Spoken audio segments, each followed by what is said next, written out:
Hello and welcome to the Midterm number 2 review. My name is Dr. Owen Redwood, and this is part of the Offensive Computer Security 2.0 Open Courseware, hosted by HackAllTheThings.com. This review will go over exploit development concepts, network hacking concepts, web application hacking concepts, all relevant to the midterm, as well as a review for the big picture topics and what you should finally expect. Reverse engineering will not be on the midterm.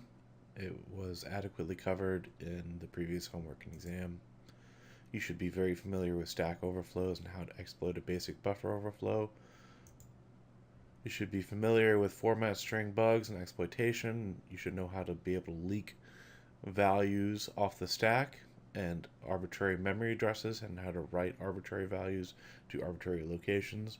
You will not be expected to be able to do it by hand. So %n allows us to write to an arbitrary address, which allows you to overwrite, say, jump slot entries in the GOT to point to your shellcode, or function pointers in NTDLL if it's writable to point to your shellcode. You should be somewhat familiar with heap overflows and generic heap unlink exploitation. The general exploitation of this linked list macro, which we covered, I think as early as lecture 3, if you need a refresher, for the first half of that lecture, if I recall correctly.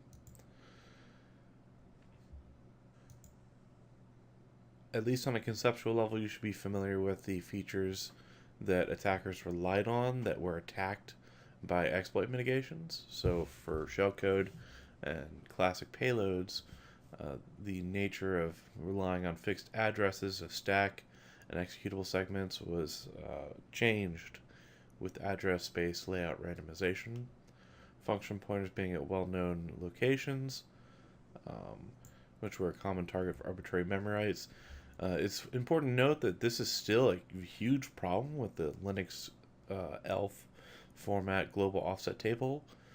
You can still target, in many cases, if there's just partial rel-row, function pointers at known locations in binaries. Next, heap allocation. Algorithms that trust the heap metadata. Safer heap unlinking algorithms were implemented later on by various compilers to defeat various heap-based exploit techniques. And finally, allowing executable data on the stack and heap was changed by the policies of NX and DEP. So exploit mitigations came about around 2004 with Windows XP Service Pack and additions to Red Hat. Some operating systems and hardened distros had mitigations before these times, but it was not common. The implementations of each of these mitigations, especially NX and ASLR at the initial stage, was very weak and still incredibly easy to bypass. This is a more in-depth table. You're not going to need to know this for the exam, but it shows a interesting picture of the evolution of exploit mitigations for Windows operating systems going up to 2008 in Vista. And nowadays we have EMET or EMET. Some people call it EMET for whatever reason, but it's the Exploit Mitigation Experience Toolkit. So there are mitigations for detecting memory corruption, namely stack cookies and heap metadata checkers to detect memory corruption on the heap. And there are exploit mitigations to defeat common exploit techniques and patterns. DEP, ASLR. There's also variable reordering to combat limited memory corruption bugs, exploits, where you can only overwrite, say, 4 bytes on the stack and you can't overwrite the return address, but you can overwrite nearby variables. This, in a sense, mitigates the exploitation of that in some cases by making it less predictable. Next, you should be aware of what aspects of the system are responsible for implementing each exploit mitigation. This is a copy-pasted screenshot from the previous slides on exploit mitigations. I had to make a correction. ASLR should be included in the Venn diagram of linker compiler, because if, say, on Linux systems, position independence is not supported. In other words, if the binary is compiled with no pi support, ASLR cannot be enabled. So there are many libraries and binaries that are delivered to customers and offered to the public that are not compatible with ASLR support and do not support it. So it offers no mitigation there. Stack cookies are compiled in by the compiler.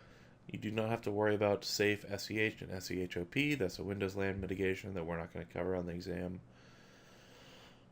There's a difference between software-only DEP and hardware-assisted DEP, and that's distinction is the presence of a hardware-based NX bit, which is typically a feature provided by the processor.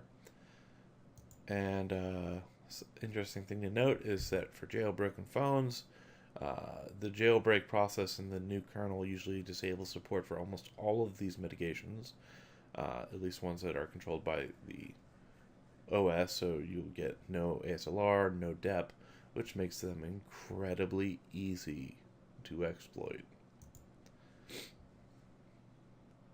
You definitely need to know what DEP and NX is and how it mitigates certain attacks. You definitely need to know what ASLR is and how it mitigates certain attacks.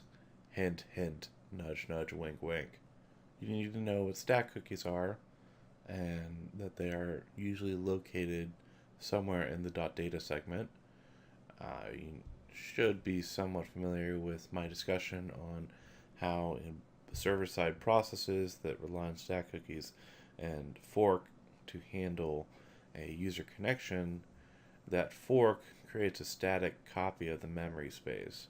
So it's going to have the same stack cookies, so it allows for the opportunity to remotely brute force a stack cookie sometimes. You should know the basics of shellcode. You should know the restrictions, especially for null bytes and restricted characters given some character filters and some attack vectors. You should definitely know how system calls are made. For exploit development, you should definitely know return to library style techniques. You should be familiar with return chaining and be familiar with ROP. You will not be expected to do them on the midterm itself. For network security, I've highlighted in bold the protocols that you need to be familiar with. That is, at the application layer, DNS, HTTP, TLS, and SSL. At the transport layer, TCP and UDP. At the internet layer, IPv4, ICMP. At the link layer, ARP. You should know the basics of these protocols and what they are used for, their weaknesses, and how they may be abused.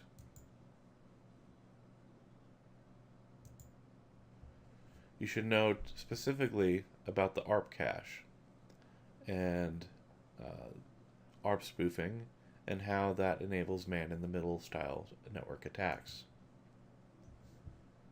You should know the mechanics behind firewalls, network address translation, or otherwise known as NAT, intrusion detection systems and intrusion prevention systems, and web application firewalls, as well as their weaknesses. The way attackers still get through firewalls is by attacking targets behind the firewall over allowed services. That is typically the realm of utilizing end-day and zero-day exploits.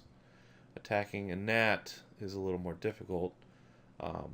We won't be covering on the midterm any questions about how to reveal the identity or MAC address or actual address of machines behind a NAT.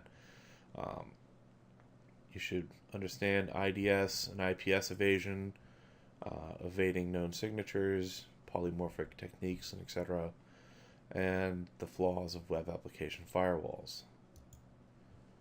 You should understand stateful firewalls. IP is stateless. UDP is stateless. TCP is stateful, and therefore a state machine diagram such as this is often built by firewalls to detect invalid state transitions, say from any of these boxes to any other box that doesn't have a valid arrow. Even when there is no state machine and the protocol is stateless, there are still ways to check for protocol non-compliance in stateless protocols. But that's not going to be a hands-on topic for the exam. You should be familiar with deep packet inspection and know how to defeat it with session splicing and other techniques. For web application hacking, there is a section in the book that we did not get time to cover in the lectures.